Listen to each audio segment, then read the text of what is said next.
Ma vie est pour ta gloire, Père, aujourd'hui et pour toujours.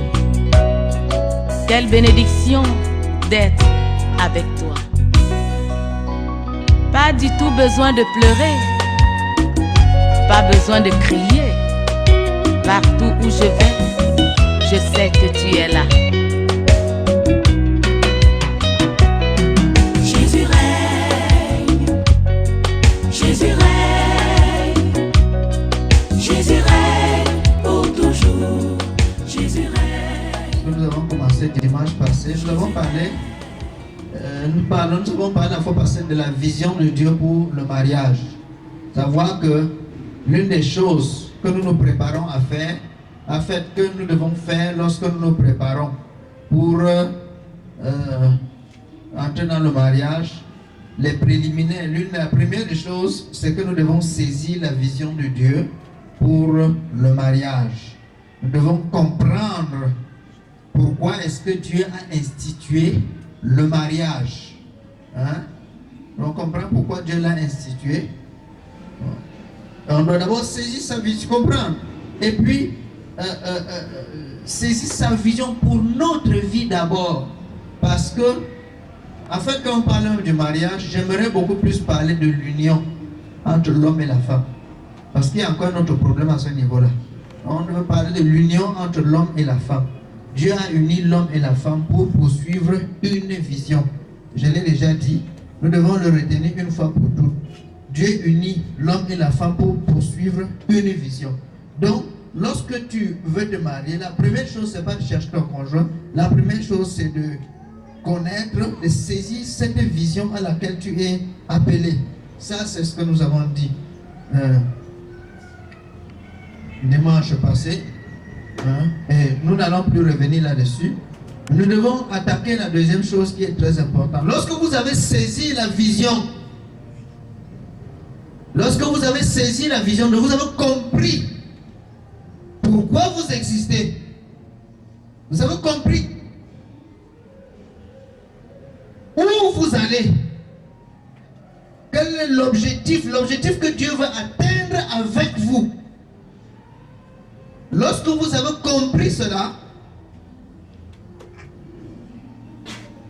la deuxième chose, c'est maintenant d'être investi d'une autorité spirituelle. Vous devez être investi. C'est-à-dire, vous devez comprendre qu'à chaque niveau de responsabilité correspond à un niveau d'autorité. Amen. Amen. Amen. À chaque niveau de responsabilité correspond à un niveau d'autorité bien précis. Ça veut dire quoi?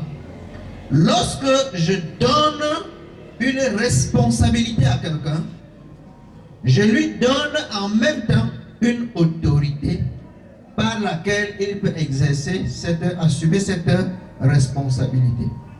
Donc il n'y a pas de responsabilité sans autorité. Amen. Regardez comment Dieu dit à Adam,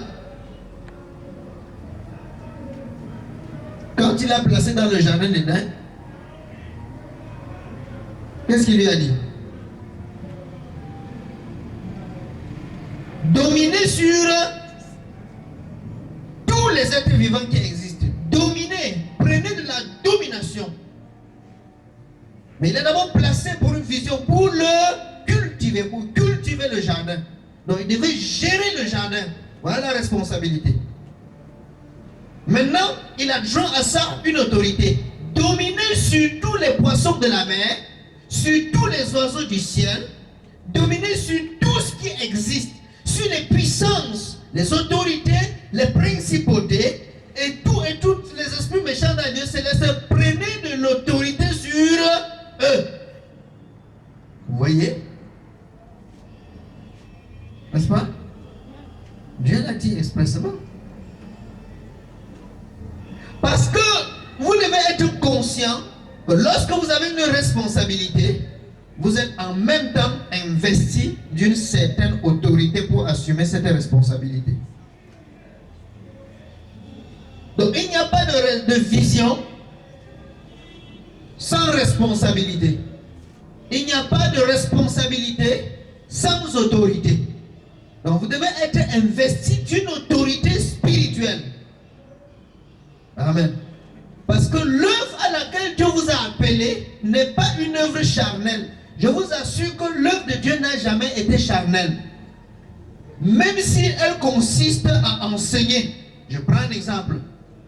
Je ne parle pas d'enseigner dans le sens biblique. Je parle d'enseigner par exemple dans les écoles académiques. Enseigner, c'est pas moi, que ce soit à l'école ou à la maternelle, que ce soit au primaire, au secondaire ou à l'université.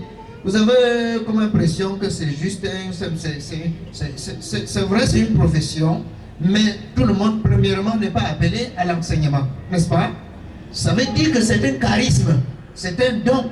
Avoir la capacité de transmettre la connaissance est un don de Dieu. Et quand on parle de don, alors là, ça devient autre chose. Il y a quelque chose de spirituel là-dedans. Parce que tout ce qui vient de Dieu est spirituel.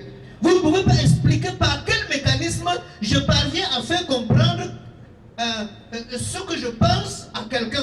Et que quelqu'un comprenne ça. Et parfois même il comprend ça au-delà de ce que moi je lui ai dit. Il comprend plus vite que moi. Ça veut dire qu'il y a quelque chose de spirituel dans cette communication, dans cette transmission-là. Amen. Et c'est ça que Dieu veut. Si je prends le domaine de la santé par exemple, et que je veux un médecin qui est là, qui fait des opérations chirurgicales, ou qui fait la consultation et tout, et qui aide les gens. Cette affaire n'est pas tout simplement biologique, elle n'est pas seulement scientifique. Il y a quelque chose de spirituel dedans. Amen. Comment nous pouvons expliquer qu'il y a quelque chose de spirituel dedans? C'est clair. C'est que ce que le médecin fait par des moyens scientifiques, Dieu peut le faire par des moyens spirituels. Amen. C'est pourquoi deux personnes peuvent avoir le même palu. Un est guéri par les comprimés, après avoir fait les examens et tout. Et un autre est guéri par la prière. Le résultat est le même, mais deux procédés différents. Ça veut dire que ce que le médecin fait là est quelque chose de l'esprit. Mais comme ils ne connaissent pas Dieu, Dieu les a aidés en leur facilitant la tâche, en leur donnant des moyens humains pour y arriver, pour le bien-être de la communauté. Mais la chose est d'abord spirituelle. Amen. Si vous partez par exemple dans le domaine technique ou technologique, prenez par exemple les engins, les grandes inventions qui existent dans le monde. Par exemple, c'est pas moi, comme Caterpillar par exemple. On dit que l'histoire de Caterpillar, celui qui a fait les engins qui terrassent la route, c'est le nom de quelqu'un. C'est le nom de celui qui l'a inventé. Il a inventé comment? On dit qu'il dormait. Il a eu une vision, c'est pas une vision ou un songe. Et on lui a montré le schéma de l'engin. On lui a dit, voilà le schéma, réalise cet engin comme ça. Il est sorti de la vision avec ça. Et il est venu réaliser. Et il est devenu l'inventeur du Caterpillar. Et ça, cet engin a pris son nom. Et aujourd'hui, jusqu'à aujourd'hui, cet engin est utile. Vous voyez? Et la plupart des inventions sont comme ça. Vous voyez? Donc, cet engin aujourd'hui, même les païens, les incrédules, les sorciers sont assis là, ils pilotent, ils travaillent avec. Mais, si la révélation est venue de l'esprit, du domaine de l'esprit, ça veut dire que cet engin, le travail que cet engin fait est un travail spirituel. Amen. Vous voyez que si un homme est appelé, quel que soit ce qu'on est appelé à faire dans ce monde, la chose vient de l'esprit. Rien ne peut être physique si elle n'a d'abord été spirituelle. Les choses commencent dans le domaine spirituel avant de se manifester physiquement dans ce monde. C'est la raison pour laquelle même nous qui sommes ici, nous sommes, je crois que le plus âgé ici n'a pas encore 70 ans. Vous voyez, le plus âgé ici n'a pas encore 70 ans. Mais pourtant, ça c'est l'âge biologique. Ça c'est l'âge que nous avons depuis que nous sommes dans ce monde, l'âge de notre corps physique. Mais l'âge de notre corps spirituel, ce n'est pas le même. Nous n'existons pas seulement à partir du moment où nous avons été conçus. Amen. Nous existons, Dieu nous connaît avant que nous ne puissions entrer dans le sein maternel. Il a dit à Jérémie, avant que tu ne sois formé dans le sein de ta mère comme une boule de sang, je te connaissais. Ils étaient où? Et je t'avais même déjà consacré. Je t'avais même déjà établi. Donc il avait déjà eu une cérémonie de consécration et d'ordinaire de tout là-bas. Dieu avait déjà tout fait sur lui avant qu'il ne vienne entrer dans ce corps. Ils étaient où? Vous comprenez maintenant que les choses deviennent tout autre chose. Vous voyez?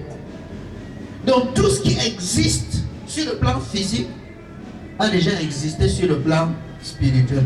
Même nous qui sommes ici physiquement, nous avons déjà existé dans l'esprit avant de devenir physique et biologique dans ce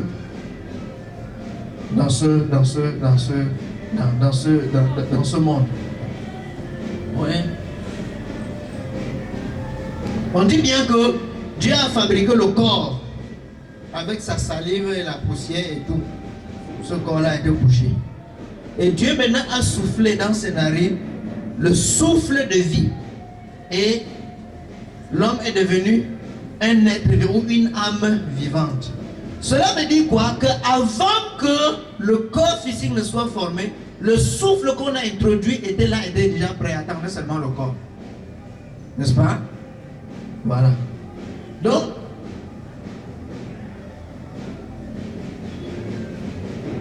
l'âge spirituel est bien, bel et bien différent de l'âge biologique. Amen. Amen. Et ce qui intéresse Dieu en nous, ce n'est pas l'âge biologique ou la maturité de notre biologique, de notre corps physique. Parce que Dieu ne traite pas la chair et le sang sont inimitiés à Dieu.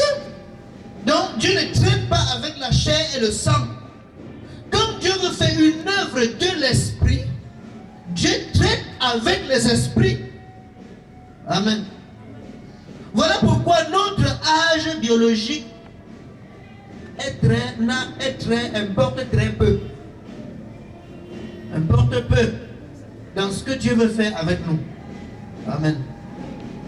Parce que ce que je vois, ce que Dieu a déjà fait avec moi dans mon jeune âge, il y a des gens qui sont de loin supérieurs à moi qui ne l'ont jamais fait, qui ne pourront jamais le faire. Amen. Et il y a des plus jeunes que moi que Dieu utilise encore d'une autre manière. Pareil pour vous tous. Et David disait quoi? Je suis plus instruit que mes pères. À cause de quoi? L'excellence de la parole, de la méditation de la parole. Donc il a plus de connaissances, il a plus de compréhension, il est plus élevé dans les mystères que ceux qui sont plus âgés que lui, biologiquement parlant. Vous voyez? Ça veut dire que l'esprit de David est plus grand que leur esprit. Amen. Donc tu peux être plus grand que ton père. Ça trouble un peu. Amen. Quand on comprend ces choses, les choses spirituelles et les choses biologiques, c'est là où on arrive à comprendre que le mariage ne dépend pas forcément, comme les gens disent, de l'âge biologique ou de ceci, cela. Pas forcément. Parce que tu peux venir dans le monde avant ta femme. Amen. De même, ta femme peut arriver dans le monde avant toi. Cela dépend de comment, de l'ordre que Dieu a mis dans les choses. Cela ne change pas le fait que ce soit celle que Dieu t'avait donnée dès la fondation du monde. Ça ne change rien sur le plan spirituel. Ça ne change rien, ça c'est le mystère de Dieu. Bon, on ne va pas entrer dans ce domaine-là. Mais nous parlions, on est en train de dire que les choses physiques ont déjà été spirituelles.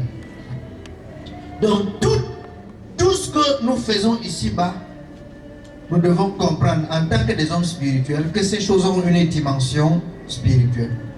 C'est pourquoi nous devons être investis d'une autorité spirituelle pour exercer cette responsabilité.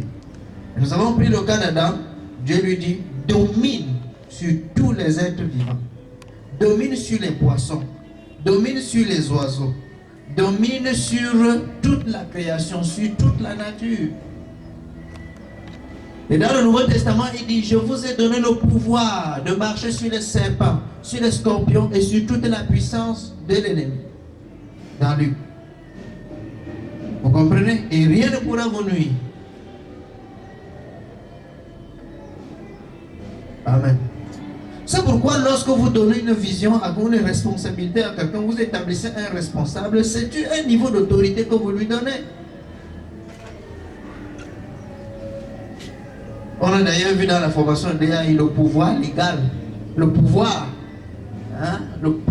que Dieu a donné, le pouvoir légitime. Oui. Et le pouvoir destructeur, de l'autre côté. Maintenant, quelqu'un qui est soumis à Dieu peut bien utiliser cette autorité que Dieu lui donne. Mais quelqu'un qui ne connaît pas Dieu, le diable utilisera l'autorité que Dieu lui a donnée. Un, pour nuire à sa propre vie et détruire même sa vie. Deux, pour s'opposer au plan de Dieu dans sa vie. Trois, pour l'utiliser à détruire tous les autres qui l'entourent. Amen. Et si vous ne comprenez pas, si vous ne comprenez pas comme ça, vous allez voir un mariage où tous les jours, c'est l'autorité, c'est la force qui prévaut. Et personne ne veut se laisser faire parce que personne n'a investi sur certaines autorités. L'homme a une autorité au-dessus de la femme. La femme a également une autorité au-dessus des enfants. Amen. Mais maintenant, si vous avez une femme qui se sent plus autoritaire que vous, ou alors qui veut devenir plus autoritaire que vous, au point de renverser l'ordre que Dieu a établi, alors les choses ne vont jamais bien aller dans la maison. Ce sera un problème. Si vous avez donc un homme qui n'a presque pas d'autorité, qui n'a presque pas d'autorité, qui aussi là un béni oui.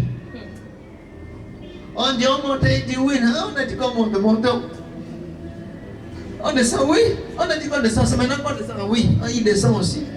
Il est poussé par, il monte, il descend. Le vent le bouscule, il monte, il descend. Il n'est pas fixe. Il n'a pas lui-même les pieds sur terre. Il y aura un problème dans le foyer. Parce qu'à un certain moment, si la femme est consciente de la faiblesse de son mari, c'est elle maintenant qui va prendre le bâton de commandement. Or, la Bible dit que Dieu a établi l'homme comme le chef de la femme. L'autorité sera renversée dans la maison. Et ça ne marchera pas. Amen. Donc si vous ne comprenez pas ça, vous entrez directement dans un foyer sans avoir toutes ces choses-là. Vous ne saurez pas quand est-ce qu'il faut utiliser l'autorité, quand est-ce qu'il ne faut pas l'utiliser. Et puis, ça va apporter du désordre. Et le diable va profiter du désordre pour faire beaucoup de gaffes. Donc, c'est très important. Nous devons être investis de l'autorité, bien gérer notre autorité, reconnaître également que nous sommes soumis à une autorité, parce que toute personne a au-dessus de lui une autorité. Il n'y a personne qui est isolé et qui est relâché dans la nature comme ça. Non, personne. Il n'y a personne qui est relâché comme ça dans la nature. Mais tout le monde, les gens sont les uns soumis aux autres, ainsi de suite, ainsi de suite. Même Jésus-Christ a au-dessus de lui une autorité. Amen. La Bible dit est le chef de Christ.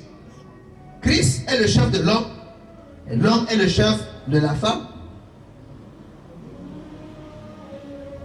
Vous voyez que même Jésus-Christ étant Dieu, a tout fait pour que, même étant Dieu, que les gens parviennent à comprendre que lui aussi est soumis à une autorité.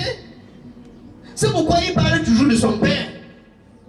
Si on prend la relation Père-Fils, on comprend qu'il est soumis à une autorité. Or, son Père, c'est Dieu. Son Père, c'est le Saint-Esprit. Son Père, c'est lui-même. Parce qu'il est le Saint-Esprit. Il est Dieu. Mais il parle de son Père. Il appelle son Père Dieu. Vous comprenez donc il a tout arrangé pour que lui-même aussi soit soumis à une autorité. Amen.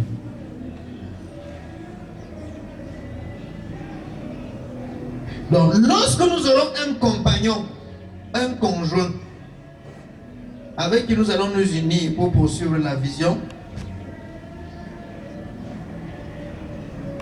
nous devons savoir comment gérer notre autorité en compagnie de notre conjoint. Amen. Dans sa compagnie.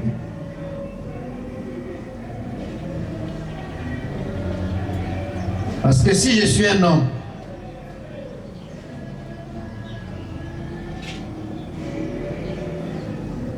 et que je suis tellement autoritaire que je n'écoute pas, je n'irai pas loin. Je n'irai pas loin parce que si je n'écoute pas l'aide que Dieu m'a donnée, il y a des choses que l'aide va voir que je ne dois pas voir. Il y a des choses que Dieu va lui confier, qu'il ne va pas me confier. Il y a des choses qu'elle va comprendre que moi je ne vais pas comprendre de prime abord, et c'est à elle de m'amener. Amen.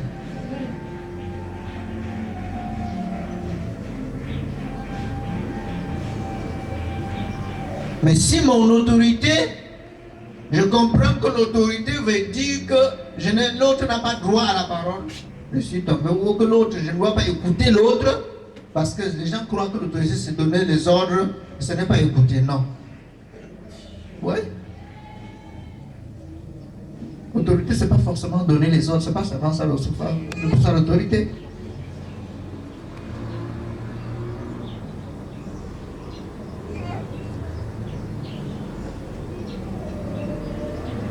Amen.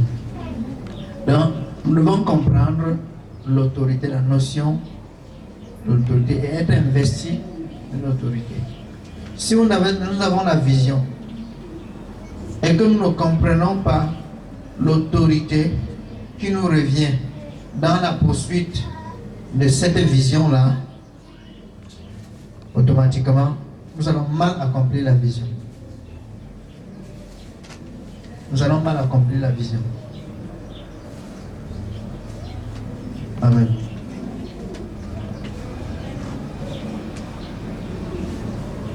Maintenant, il faut être jaloux de cette autorité-là gardée. Adam et Ève sont tombés dans ce piège. Ils n'ont pas été jaloux de leur autorité. Ils ont laissé le diable. Le diable savait que aussi longtemps qu'ils auront l'autorité sur le monde, il n'aura pas accès. Ça, vous comprenez? C'est pourquoi la première chose qu'il a réussi à prendre en l'homme, c'est son autorité. La première chose que le diable a réussi à arracher, la toute première que le diable a arrachée, c'est l'autorité. Je ne sais pas si vous comprenez. C'est pourquoi il faut faire très attention à toute personne qui nous entoure. Parce que tout le monde entier lutte pour le pouvoir. Chacun lutte pour être celui qui doit être affiché en haut et qui doit parler aux autres. Il doit donner. Ça, c'est la nature humaine, c'est l'instinct humain qui bouscule les gens dans ce genre de choses. Le pouvoir est illimité. On l'a étudié, le pouvoir est limité. On ne peut pas le contrôler. Et les gens luttent pour devenir de plus en plus puissants et avoir de plus en plus d'autorité. Donc je dois faire attention à mon prochain. C'est pourquoi il n'est pas trop bon de dépendre des gens. Amen. Il n'est pas très bon, il n'est même pas sage de dépendre des gens, d'être toujours celui à qui on doit donner. D'être celui à qui doit... C'est pas bon d'être quelqu'un qui doit toujours demander. C'est pas bon que nous soyons toujours là, pays pauvre et très endetté. On va toujours emprunter. On part voir, c'est pas moi, telle puissance mondiale. On part là-bas au FMI, on demande, on demande par-ci, on demande par-là. C'est pas toujours bon. La conséquence, c'est que quand quelqu'un te donne, il te dicte sa loi. N'est-ce pas? Et tu marches comme il est. Parce qu'il a déjà de l'autorité sur toi. C'est pourquoi vous voyez les gens, quand par exemple, c'est des gens, le diable connaissant cela investit, c'est des gens, ils envoient dans les églises avec beaucoup d'argent. Vous voyez, dans les églises avec beaucoup d'argent, ils viennent là, ils proposent, qu'est-ce qu'il a fait ici, ils achètent ceci, ils arrangent, ils font des choses. Mais la finalité, c'est qu'ils commencent à dicter la loi, à dire, ici, là, je veux que les choses marchent comme ça. Alors, le directeur ne vient plus de Dieu maintenant, comme le bon monsieur a investi beaucoup d'argent, c'est lui qui détermine, et maintenant, on sait que quand il y a n'importe quelle situation, on part, on lui dit, bon, tu dis, qu'est-ce que tu as dit, quel est le dernier mot? C'est lui maintenant qui dit, bon, je veux qu'on fasse comme ça, comme ça. Je veux que la chorale soit comme ça, je veux qu'on fasse comme ça. Terminé, là, l'autorité qui est partie. Là, l'autorité qui est partie. C'est pourquoi le diable a tout fait pour gagner l'autorité, pour renverser l'autorité, arracher cette autorité, arracher ce droit d'aînesse. Il a utilisé la femme qui était faible et savait que la femme étant le semblable de l'homme va forcément influencer son mari et son mari va tomber. Et quand ils sont tombés, le diable a pris l'autorité. Aujourd'hui maintenant, c'est le diable qui dicte sa loi dans le monde. La Bible dit qu'il est le prince de ce monde des ténèbres. C'est lui le prince. C'est lui qui gouverne le monde. C'est lui qui établit son système de gouvernance. Et ceux qui ne veulent pas obéir à son système de gouvernance, alors seront torturés, vont souffrir dans le monde. Vous voyez maintenant? Et cette domination va jusque dans les familles. Tout ça, c'est quoi? C'est réussir à combattre l'Église. C'est combattre l'Église, en réalité.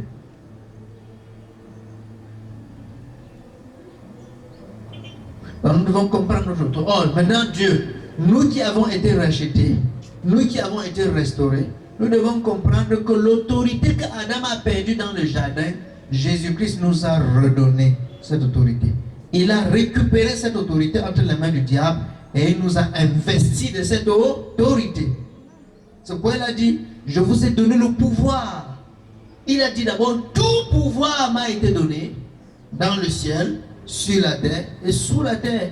Et là maintenant il dit, allez, comme pour dire, allez avec ce pouvoir que je vous ai donné.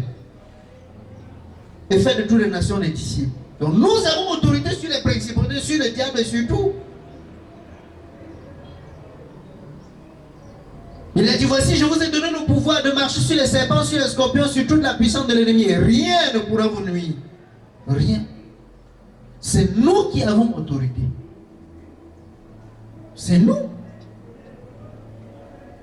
Donc quand le diable voit un vrai chrétien, il doit fuir. Mais s'il voit un faux chrétien religieux, il est content. Il sait que celui-là, il est vaincu. Même s'il est là, il prend son autorité, n'agit pas, il est vaincu. Pourquoi que c'est au nom de Jésus, les autorités que l'on prend dans l'église comme ça agit, ça marche. Si depuis cette autorité-là agissait, le diable serait encore en train de tourmenter les gens. Tellement on prend les autorités, tellement il y a même le ministère de combat spirituel pour bien combattre le diable. On apprend des techniques de combat. Mais plus on combat, plus le diable devient de plus en plus puissant.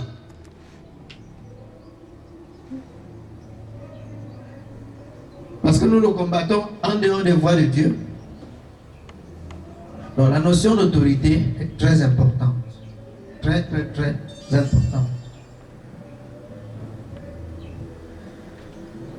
Un autre point. Si nous sommes investis de l'autorité, d'une autorité spirituelle, nous devons maintenant connaître et défendre notre identité. Nous devons connaître et défendre notre identité spirituelle, bien sûr.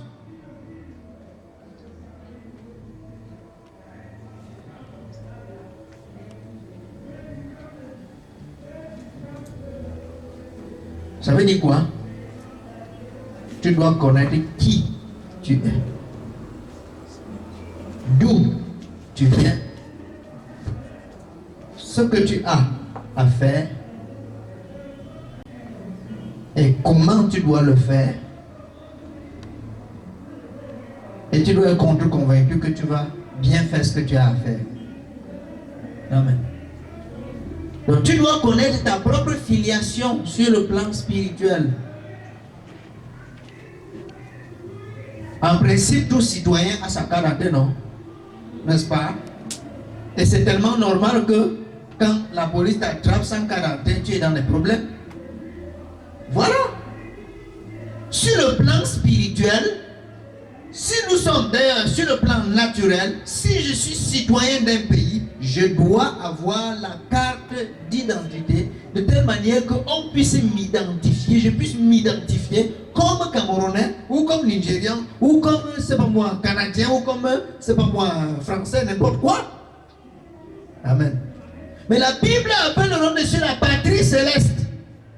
Donc si je suis citoyen de la patrie céleste, j'ai une identité qui est céleste.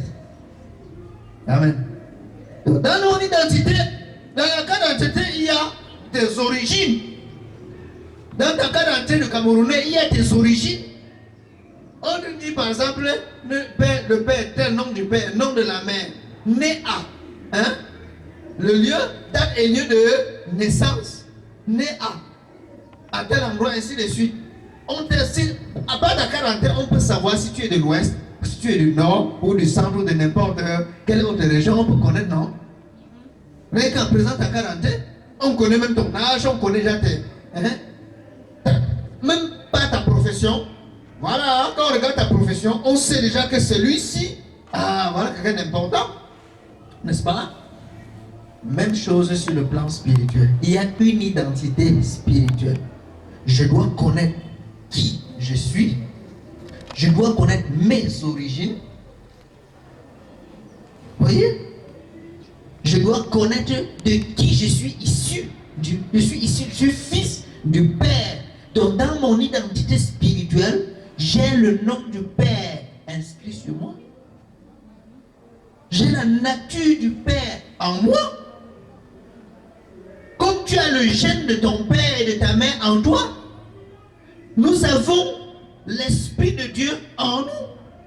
Nous sommes créés à l'image et à la ressemblance de Dieu. Cela veut dire que sur le plan spirituel, nous sommes les fils de Dieu. Amen. Il y a la nature de Dieu en nous, le caractère, son caractère, sa nature en nous. Donc Dieu est notre Père. C'est pourquoi Jésus a dit, quand vous priez, dites, notre Père qui est aux cieux. Voilà maintenant nos origines. Notre Père qui est aux cieux. Nous venons des cieux. Voilà nos origines. Je ne suis pas un homme du monde. Et d'ailleurs, Jésus l'a précisé. Vous êtes dans le monde, mais vous n'êtes pas du monde. Si vous étiez du monde, le monde aimerait ce qui est à lui. Mais ils nous font toutes ces choses-là parce que vous n'êtes pas du monde. Et je vous ai choisi du milieu du monde. Et à cause de cela, Dieu il vous hait, le monde vous hait. Je vous ai choisi du milieu du monde. Vous êtes dans le monde, mais vous n'appartenez pas au monde. Donc, même comme tu es dans le monde, tu dois être conscient que tu n'es pas du monde. Tu dois connaître ton identité. Amen. Est-ce que vous comprenez où on va? Alléluia. Si maintenant je connais mon identité, Je sais que j'ai mes origines. Je viens du Père. C'est mon Père. Je viens de la patrie céleste. D'où vient-il que je dois prendre un homme terrestre et charnel, un homme du monde comme conjoint? Comprenez maintenant? Est-ce que vous comprenez? Nous sommes dans le mariage, hein? Mais ça ne marche pas. Ça ne marche pas. Ça ne marche pas du tout. 2 Corinthiens 6. Lisons un peu. 2 Corinthiens. Là, nous touchons maintenant un domaine sérieux.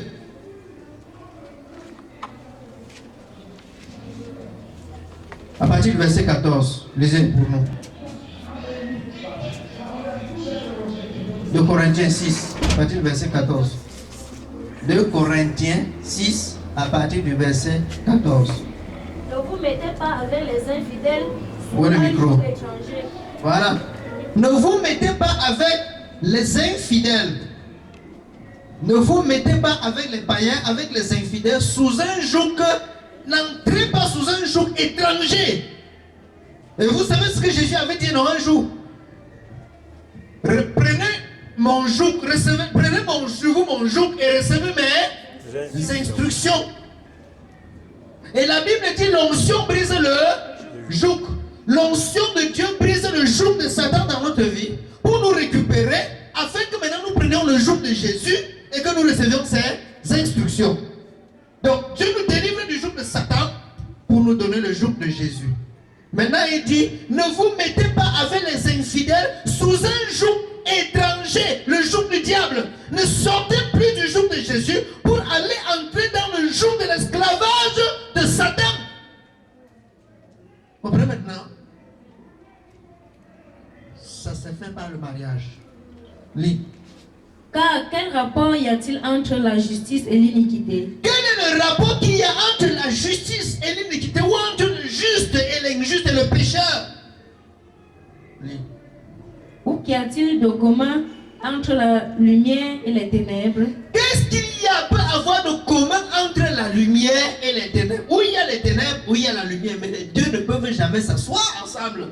Ça, c'est pratiquement impossible. Oui. Quel accord y a-t-il entre Christ et Bélial? Quel rapport y a-t-il entre Christ et Bélial? Christ, le prince de paix, Bélial, le dieu de la méchanceté. Quel est le rapport? Ça, on parle là de deux natures dans ce monde. Les fils de Christ, la descendance de Christ. Hein? Vous savez, la Bible parle de la descendance de Christ. C'est-à-dire les fils d'Abraham.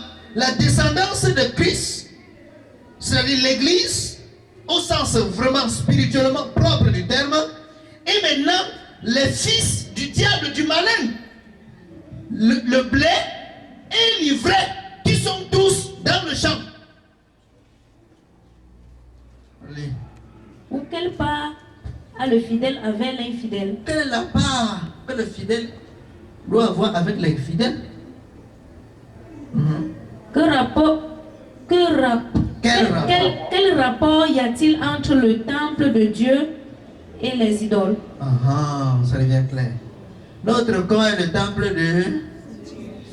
Quel rapport y a-t-il entre le temple de Dieu et le temple des... Vous voyez qu'on parle des vieilles maisons, des petites maisons du village où on a fabriqué là? Hein?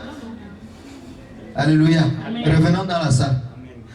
Est-ce qu'on parle là des temples, dis-moi moi, de Diane et d'Astarté et de ceci et de cela? Ma Bible me dit que c'est moi qui suis le temple. Donc, il y en a qui marchent là, qui sont les temples de Dieu. Il y en a qui marchent là, qui sont les temples des démons, les temples de Satan. Le diable, comme l'Esprit de Dieu est incarné en un fils de Dieu, c'est comme ça que l'esprit satanique et diabolique est incarné en un fils du diable pour le conduire à vivre dans l'idolâtrie, à vivre, à embrasser tout ce qui est satanique, tout ce qui est démoniaque, tout ce qui n'est pas. Vous verrez qu'il a toujours tendance, parce que la nature est diabolique en lui, il a tendance à embrasser les choses du diable, à aimer à rien. N'est-ce pas? Pendant que le Fils de Dieu cherche aussi, il a soif des choses de Dieu. Il les recherche. N'est-ce pas? Prenez par exemple la télévision aujourd'hui. Vous mettez le câble là à la maison. Qu'est-ce que les gens auront tendance à chercher quoi? Quel film? La beauté du diable. Après ça finit, il cherche ma famille. Après il cherche je sais pas moi, la fille de ma belle-mère. Ça finit, il cherche sublime mensonge. Ça finit, il cherche, c'est pas moi, Isaura. Il cherche toutes ces choses-là. À côté, il y a d'autres chaînes. Il traverse sur les chaînes où la parole de Dieu est prêchée, des chaînes où la puissance de Dieu est en train de se manifester. Est-ce que ça t'arrête là? Il saute, il cherche les films, là où les films, c'est cherche les films d'horreur, ils aiment les films d'horreur. Hein? D'autres aiment les films, c'est pas moi, les démonstrations, comment on appelle ça, les films chinois. Des démonstrations, des arts martiaux. Les gens aiment les films de guerre. Il apprend, il voit comment on tue. Il étudie, il observe toutes les stratégies pour tuer. Il se lasse sa nature, il est bien, il est à l'aise dans tout ça. N'est-ce pas? Voilà. Voilà. Le temple de Dieu, il recherche les choses de Dieu. Et le temple des idoles, il recherche les choses idolâtres. Quelle part y a-t-il entre le temple de Dieu et les idoles? Le temple de Dieu ici, il s'agit de toi. C'est nous qui sommes le temple de Dieu. La Bible dit dans 1 Corinthiens 6, notre corps est le temple du Saint-Esprit. Et il va même encore plus loin. Prendrai-je les membres du corps de Christ pour en faire les membres de prostituée? Il dit, mais si quelqu'un détruit le temple de Dieu, Dieu le détruira aussi. Voilà. Parce que c'est le temple de Dieu. Dieu réside là. Maintenant, de l'autre côté, ce n'est pas le Dieu qui réside, donc ce sont l'ennemi qui réside. Alléluia. Maintenant, je veux me marier. En fait, j'ai besoin d'un conjoint. Je cours là parce que j'ai vu notre soeur, elle est toujours là. Quand on danse, c'est elle qui danse très bien. Elle a la chorale, elle chante brillamment. Elle a le genre, la morphologie que j'aime. La taille que j'aime, le teint que j'aime. Alors je dis, si ça m'a révélé que c'est toi qui es. Alors que c'est un temple d'idole qui est là à côté de moi. Alors que c'est un temple de Satan, initié dans la sorcellerie peut-être depuis sa naissance, pratiquant la sorcellerie chaque jour. Alors que peut-être c'est une fille des eaux qui est là, une séductrice qui est venue dans l'église, n'ayant pas pour mission de croire au Seigneur Jésus, d'être sauvé, mais pour mission de détourner, de déstabiliser l'église, de détruire les frères et sœurs. Et qui fait toutes choses à l'église pour qu'on le voit bien. Quand elle chante pour qu'on le voit, les hommes le voient bien, on voit que c'est elle qui chante bien. Tout ce qu'elle fait, c'est pour être bien vue, afin de bien séduire. Mais c'est elle que moi j'ai attrapé pour aller épouser. Quel rapport y a-t-il entre le temple de Dieu et les idoles? Voyez maintenant. Ce qui est marrant, c'est que l'ivraie et le blé sont tous de où? Dans le même champ. C'est pas qu'il y a un champ pour l'ivraie ici, un champ pour le blé là-bas. Non, si c'est comme ça, ça va être très bien. Mais les deux se ressemblent même tellement que Jésus a dit, n'enlevez pas l'ivraie avant le temps. Parce que si vous enlevez l'ivraie avant le temps, vous courez le risque d'enlever le blé sans le savoir. Parce que les deux se ressemblent tellement. L'ivraie ressemble tellement au blé. Prenez l'exemple. Quand vous jetez une pépinière là, pour ceux qui ont un peu fait le jardin, vous faites la pépinière là. Quand le truc là pousse encore petit, vous pouvez les distinguer. N'est-ce pas? Vous pouvez pas. Il faut attendre que ça grandisse jusqu'à un certain moment pour vous dire, ah, ça c'est le papayer, ça c'est la papaye, ça c'est le piment, ça c'est tant, ça c'est tant. Mais quand ils sont encore tout très jeunes en train de sortir du sol, vous ne pouvez pas distinguer. Pourtant, il y a l'herbe là et il y a votre semence là. Si vous commencez à dire comment, je ne veux même pas que les herbes s'y donnent tout, coupez tout, vos semences vous allez détruire. C'est la même chose.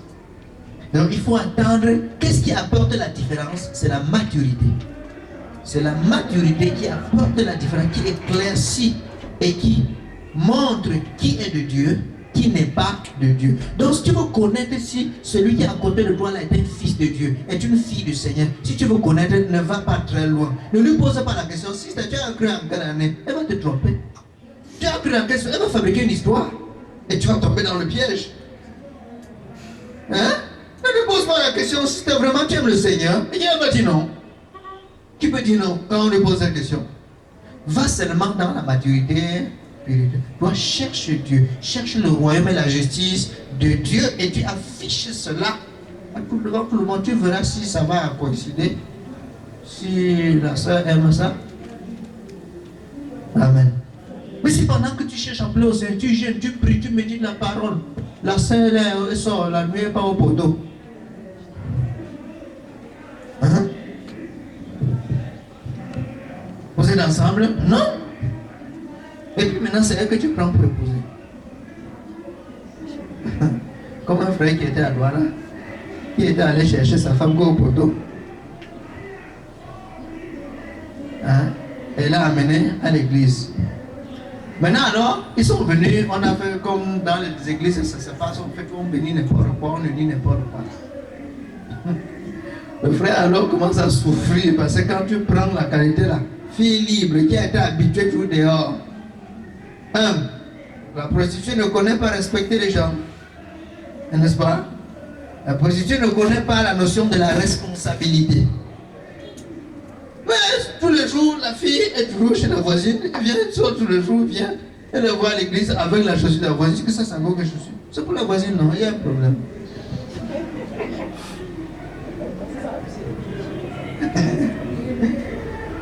C'est des choses terribles. Et comme elle était habituée à distribuer son corps comme le petit bout de pain, c'est là le fait que tu sois dans ton foyer ne change pas sa nature.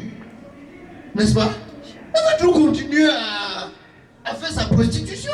Parce que tu n'es qu'un client parmi tant d'autres.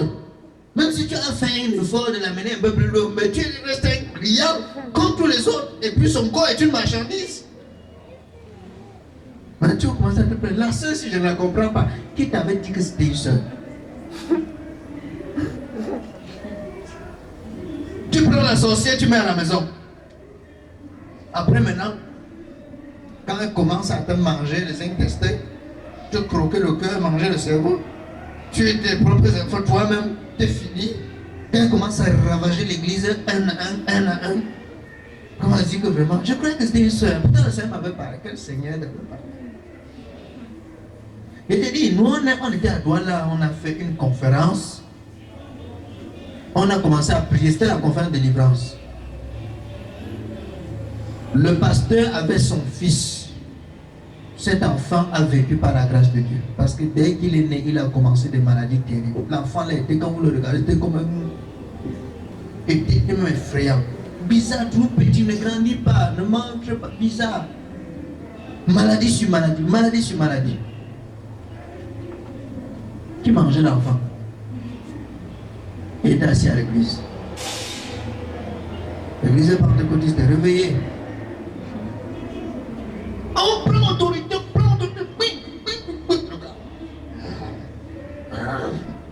au nom de Jésus, sort. Je ne sors pas, c'est moi qui mange de l'enfant. C'est moi qui commence à parler des choses. C'était un rosicrucien de longue date, initié dans les temples, assis à l'église.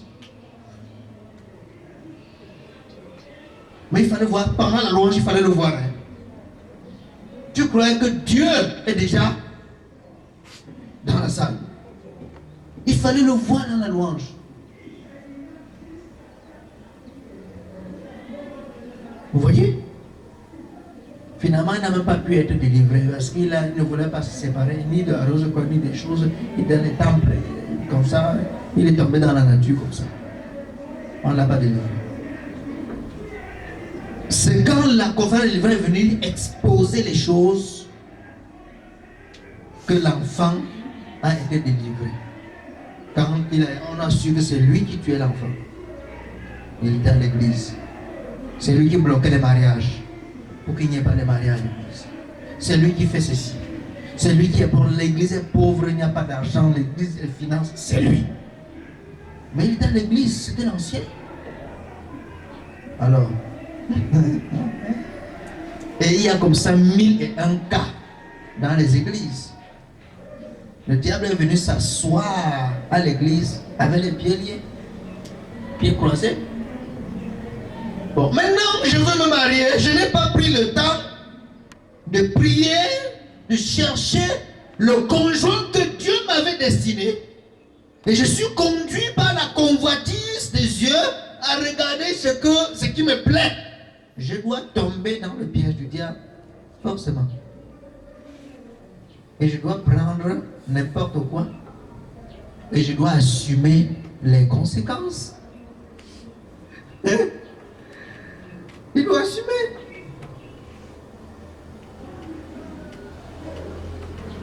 Que toi tu rentres à 18h, ta femme rentre, si elle est rentrée tôt, c'est à 23h30.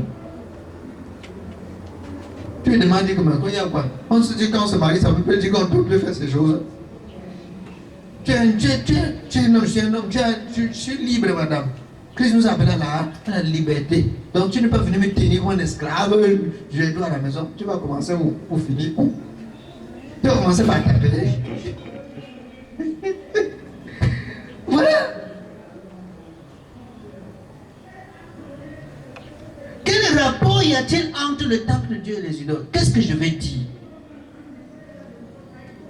Je vais dire clairement ce que la parole de Dieu dit, que je ne suis pas appelé à prendre n'importe qui pour conjoint.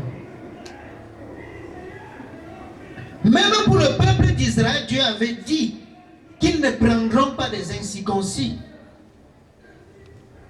pour s'unir avec eux dans le mariage. C'est pourquoi c'était une abomination en Israël que quelqu'un aille épouser un Philistin, un Israélite avec un Philistin, un Israélite avec un Moabite, avec un ceci, cela. C'était une abomination en Israël. Mais c'était prévu que pour que une chose comme ça soit possible, il faut que le païen se convertisse et devienne juif, accepte la loi de Dieu. Mais il était interdit pour un juif de quitter sa nature juive et d'aller devenir un Philistin, par exemple. Vous voyez? Parce que la Bible dit c'est à eux de revenir vers toi. C'est pas à toi d'aller devenir encore. C'est aux mondains de devenir chrétiens. C'est pas aux chrétiens de devenir mondains. Et il y a des chrétiens qui courent le risque et disent non, je vais l'épouser comme lui-même. Je vais le prêcher, il va croire. C'est toi qui changes le cœur des gens. On va s'adapter. L'autre jour, il y a un frère qui est même déjà pasteur dans une église que nous avons quittée avant de commencer ce ministère. Nous arrivons et on me dit qu'il a échangé, je crois, 3 ou 4 femmes. Il est posé ici. Après, il voit que ça ne marche pas, il se sépare. Il prend la deuxième, il se sépare. Il prend la troisième, il se sépare. Il prend l'autre, il va voler les instruments de l'église. Il prend l'autre, on vient l'attraper à l'église en franglant. Donc il était fatigué. Il a pris maintenant une dernière. J'ai demandé, mais celle qu'il a pris maintenant, là, j'espère, est-ce qu'elle est une chrétienne? Est-ce qu'elle a pris, c'est vraiment le plan de Dieu? Est-ce que c'est une chrétienne vraiment convaincue? Vous savez que la réponse qu'on m'a dit, on a dit non, elle va s'adapter. Donc il a pris une païenne qui doit s'adapter, qui doit apprendre à vivre une vie chrétienne. Et comme tu ne changes pas les cœurs des gens, tu vas changer son cœur. Si elle ne peut jamais s'adapter, tu vas faire comment? Tu vas devenir la Samaritaine qui se marie aujourd'hui, a divorcé, demain se marier, a divorcé, le lendemain se marier, a divorcé, 2 jours après se marier, a divorcé, l'année prochaine se marier, divorce, ainsi de suite, ainsi de suite. Ta profession c'est marier, divorcer. Chaque jour je me marie, je me dis je divorce. Et ça va aller jusqu'où? Ça va donner quoi? Donc je crois qu'il faut s'arrêter un peu. Pour vous qui n'êtes pas encore mariés, je vous en supplie. Ne tombez pas dans le plan du diable, dans la séduction du diable. Parce que la Bible dit que le diable là, son rôle c'est de séduire si possible les élus de Dieu. Donc il n'est pas là pour les gens, les religieux, il est là pour les élus. Maintenant, c'est les élus qui doivent connaître leur identité. Vous comprenez maintenant pourquoi? C'est les élus qui doivent connaître d'où ils viennent et qui doivent être jaloux de leur identité, qui doivent être jaloux de leur autorité, qui doivent être jaloux de leur vision et qui doivent se préserver purs pour ne pas se laisser entraîner par n'importe quoi. Si vous n'avez pas ces principes-là, vous avez raté le mariage. Une satanité va venir, un satanité va venir, va vous prendre. J'ai des exemples pleins sous la main. Pleins sous la main. Ce n'est pas tous les anciens qui s'étaient, ce n'est pas tous les gens qui s'étaient ici pour prêcher la parole de Dieu qui sont de Dieu. Hein. Ce n'est pas tous les anciens de l'église jusqu'à ce que tout le monde sait que c'est l'ancien tel. Ce n'est pas toujours ceux-là qui sont de Dieu. Parfois, je ne les connais pas. Parfois, c'est des missionnaires du diable. Ce n'est pas tous les choristes là qui chantent vraiment, qui adorent, louent et adorent Dieu. C'est pas... Celui qui est assis ou à côté de toi n'est pas forcément de Dieu parce qu'il est assis à côté de toi. Parce qu'il a jeûné 3 fois, 3 jours pour prier pour toi, tu crois que c'est un chrétien. Attention. Chacun sait qui il est. Mais moi, je dois connaître mon identité. Si je connais mon identité, je connais ma nature, je connais mes origines, je peux facilement connaître si celui qui vient est de ma nature ou pas. Amen. Mais si je ne connais pas déjà qui je suis fini quand l'autre va venir m'avaler. Si je suis de Dieu, la nature de Dieu va s'opposer à la nature satanique qui est en l'autre. Et je saurai qu'il n'est pas de Dieu. Et là, je vais faire prendre mes distances. Mais si déjà je ne connais pas d'aucun quand je suis de la nature même qui est en moi, automatiquement je ne pourrai pas discerner quand le diable sera devant moi. Et je vais tomber dans le piège. Il y a une sœur, quand elle a rencontré un mari, oh non, pasteur, vraiment, j'ai trouvé l'homme de ma vie, alléluia, il est simple, il est aussi dans l'autre église, je suis aussi dans cette église, il y a pas se marier, non, tout va s'arranger, tout sera bien. C'est venu tomber par coïncidence que les deux font dans le même corps de métier, n'est-ce pas? Policier. Et tout le monde peut regarder et dire non. Et sur le plan morphologique, ça donne, n'est-ce pas? Quand vous regardez les deux gabarits, ça donne. Et puis non, tout le monde là, ils sont contents. Elle est venue me dire, m'annoncer ça, j'ai regardé, j'ai dit ici. Je peux quand même te dire la vérité. Tu peux m'haïr, mais je dois te dire la vérité. J'ai regardé l'affaire de près, j'ai dit, ça c'est pas la combinaison. Est-ce que c'est la combinaison divine? Elle a marché la bouche, j'ai dit non. C'est pas parce que tu as trop attendu que maintenant, comme ça brûle, que tu vas forcément prendre les choses. Il y a de coïncidences apparentes là, mais dans l'esprit, c'est l'eau et le feu. Tu as bien examiné. Ah, quand vous êtes trop spirituel, holy. Hein? C'est pas le Seigneur qui a dit, un machin, truc, c'est trop spirituel, vous voulez trop spirituel. D'abord, il peut être même mauvais dès le départ, mais après, le Seigneur le change. J'ai dit, ok, il n'y a pas de problème. Comme c'est vous maintenant qui commandez au Seigneur de changer les cœurs, allez-y. Ça fait combien d'années? Tu connais un peu le nombre de temps. Tu ne peux pas maîtriser le nombre de temps, mais ça fait beaucoup, puisqu'ils ont déjà, je crois, 4 ou... Ça fait 6 ans. Ils ont 3, 4 enfants, quelque chose comme ça. Alors où je vous parle, séparés, déchirés, déchiquetés, chacun de son côté. Et ça, c'est après avoir tellement résisté. C'est-à-dire, il y a des tentatives et des rafistolages, des tentatives de séparation, des rafistolages, jusqu'à ce qu'on a rafistolé, jusqu'à ce que la déchirure a été telle qu'on ne peut plus rafistoler.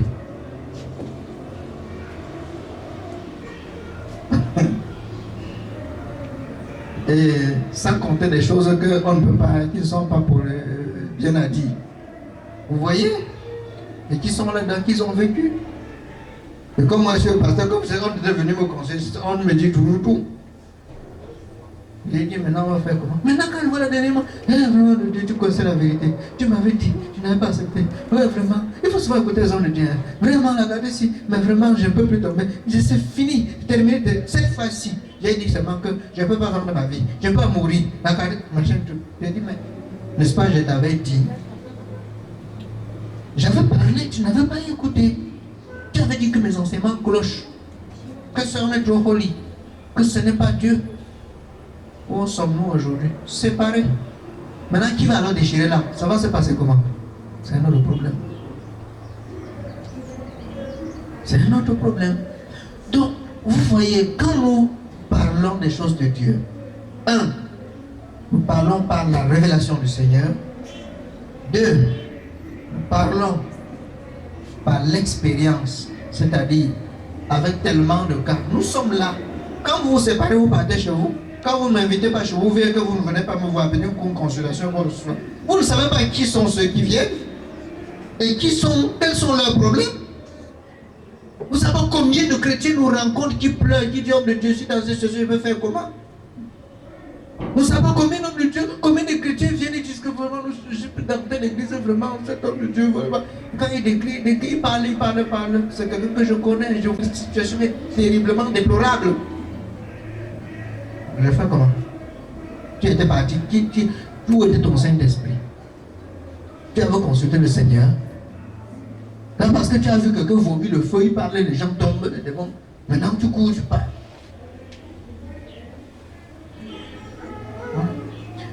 Malheureusement, quand les gens viennent et qu'on leur dit la vérité, ils traversent encore, ils continuent. Donc voilà certains principes qui sont très importants pour ceux qui aspirent à avoir un jour un conjoint. Si vous négligez ces choses, le diable vous prendra dans un piège dans le domaine. Cela nécessite d'être enseigné et d'être enseigné même jusqu'à nos enfants. C'est-à-dire, même vous les mamans qui êtes à la maison, vous avez des enfants à la maison, commencez par leur partager ça avec eux. Qu'ils n'aillent pas tomber dans le piège du malheur. Comme ça. Et pour souffrir tous les jours, au lieu que vous viviez votre vie tranquillement, vous êtes là tous les jours pour aller éteindre le feu chez vos enfants. Non. Tous les jours, on vous appelle. Elle a encore fait. Il a. Pourquoi? Ils entrent dans leur chambre avec leurs problèmes qu'ils ont arrangés et qu'ils gèrent ça là-bas. C'est ça.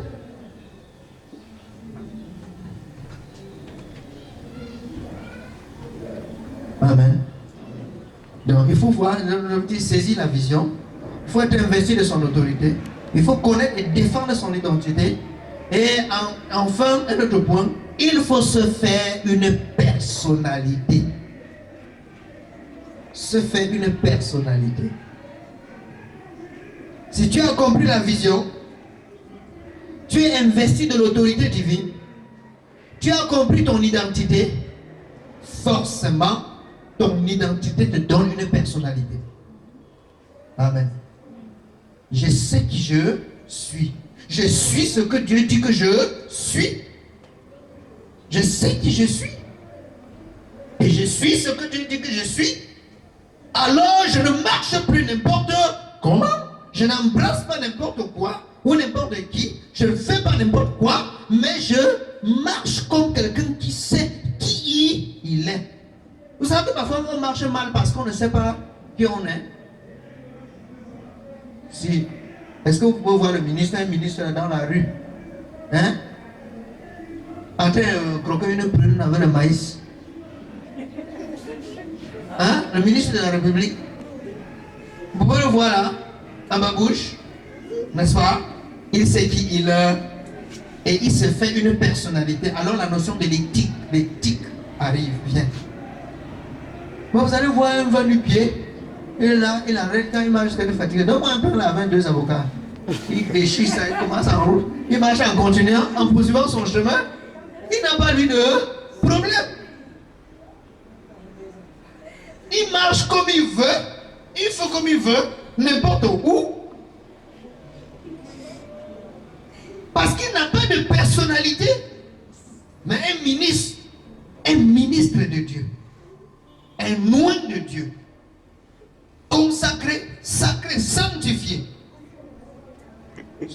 réserve de certaines choses.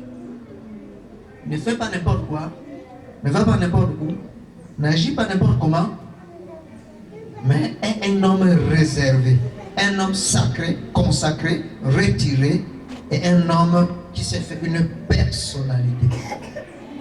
Amen. Et c'est quand on constate que tu es toi-même, tu t'es fait une personnalité, que tu t'es donné, quand on constate que tu t'es donné du respect à toi-même, tu considères qui tu es, qu'on peut aussi toi-même on peut aussi te respecter. Si toi-même tu n'affiches pas aux gens que tu es quelque chose d'important, n'importe qui va te chiffonner. On te chiffonner parce que toi-même tu n'étais pas donné de la valeur, tu n'étais pas donné de l'importance. Amen. Vous voyez, prenez par exemple une femme qui fait de son corps n'importe quoi. Hein? Qui s'habille, met les mini-jupes jusqu'ici, avec les seins exposés dehors, et qui marche. Qui peut la respecter? Non. Mais quand on voit une dame qui entre à un bureau bien respecté, bien habillé correctement, sans vouloir, on la que puis-je faire pour vous, madame, n'est-ce pas? Que puis-je faire pour vous, madame? On lui parle avec une certaine tenue. Mais ceux qui est venu avec les mini-jupes, qui est d'abord tenu une position bizarre, on a envie de lui dire, mademoiselle, mettez-vous un peu d'abord, allez vous habiller avant de venir. On a dit ça aux gens dans ce bureau. Parce que ton éthique, il n'y a pas de personnalité, tu n'es pas responsable. Vous voyez? Donc, un homme qui a compris ces choses se fait une responsabilité. Il s'établit dans une responsabilité. Il devient responsable.